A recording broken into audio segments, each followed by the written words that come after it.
Let's start with Adele, who will be releasing her new single this Friday titled Easy on Me, which she has been sharing a few snippets of on her YouTube channel and on Instagram Live, which appears to be a piano ballad and not too much of a departure from her signature sound of the past decade plus. This will be her first new single in over 5 years from a proper studio album, and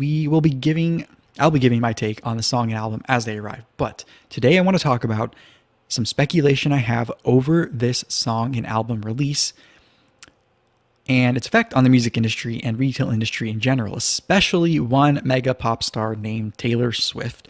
who announced a change to her re-release of her Red album, which I think indicates when we may get the Adele album.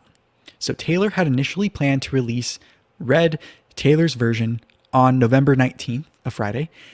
but she moved it up by 1 week to November 12th, and she said the reasoning was for fans to be able to celebrate the 13th with them having this new release together, which I think was a smart thing to add for her, as kind of the 13 is her kind of lucky number, and she's Taylor Swift 13 on Twitter, and that's her birthday is December 13th, but also a way to give a reason for the move without giving a real reason, because if it really was about the 13th, she would release it on the 13th, not the 12th. So this, to me, further adds to the speculation about this being about something else that she doesn't really want to say, because obviously Adele's competition, they're on different labels, so we'll talk about that in a second. But besides the fact that moving the release up is closer to that 13th date, you may be wondering, why release 1 week earlier instead of 1 or 2 weeks later to maybe coincide with her actual birthday, December 13th? Or just to avoid that 1 week Adele's going to release her album? Well, Adele isn't exactly known for having giant first weeks and then dropping off in sales really quickly. And that to me has been the case, or it has been the case for multiple albums stretching almost a decade now for Adele. Meanwhile, Taylor's popularity from a sales perspective has waned a little bit over the last few years, but she is still huge, but not Adele huge in terms of album sales. Now for Taylor, who is not on the same label as Adele, as I said earlier, here in America, having a release week prior to Adele's, assuming the speculation is right, which there is a solid chance given the timing of Adele first single release and her history of album rollouts, and given there are a few people that Swift would compete with to the point where she would change her rollout of her work, gives Taylor's album re-release a chance to chart and sell well, giving it those accolades of maybe charting at number 1 on the charts and the sales, giving that appearance before Adele comes in and prevents her basically from getting any of that. But also, this could be good in the following weeks for Swift, because Adele,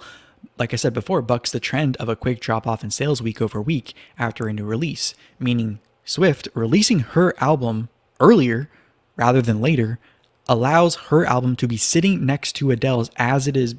in the height of its whirlwind of popularity on the shelf, and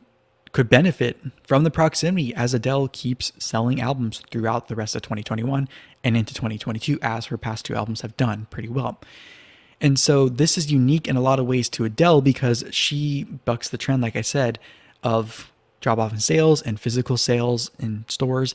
And in 2015, when she released her last album, 25, when that came out, it showed she can move people to physically go into stores to buy something, even though the time between her albums, meaning 5-6 years, that is a lot of time in a very rapidly changing industry. And especially approaching this holiday season of 2021, coming off a turbulent 2020 where some issues are still around from the supply chain standpoint, retailers and industries in general hard hit by the events of the last almost 2 years now are looking for bright spots and traffic generators, both digitally and in person, to minimize the damage of what's going on. And I would think an Adele release, I can imagine, is a welcome sight, and the hype may be real, considering this move from Taylor from November 19th to November 12th. I would think someone like Adele would be one of the few people who could actually get her to move that. Now, I will be following these releases very closely in the next few weeks and months, because I love the numbers behind the industry.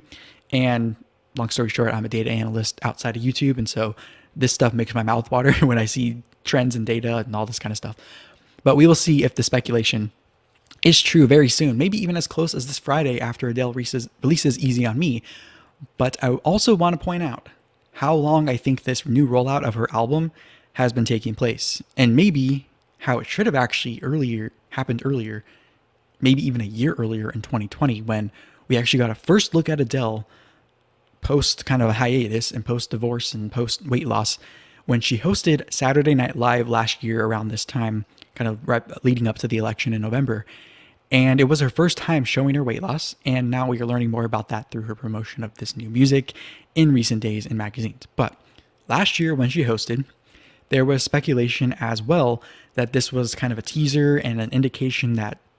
she might have new music on the way, and kind of a quote unquote hello, pun intended, to the world, saying, I'm back, I'm here, don't forget about me, but here's just a little taste of me to remember that I'm still around, but also to prime us, our appetite for her to actually fully come back with new music. And maybe that was supposed to actually be a hosting / musical guest gig amid an album release last year, but got pushed back, obviously, because of the state of the world. But obviously, she still went ahead with the hosting gig part of that for maybe some early exposure, because it can't hurt to kind of not shock us if she came back with new music and this new look and new life and everything. It would have been a little too much of a shock to the system. But I specifically remember her saying, as host,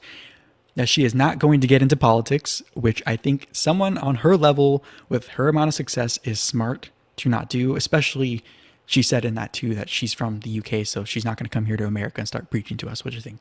was very smart, and gives us also an indication that she is going to be part of some normalcy back in our lives that is much needed right now, or some nostalgia, if you will.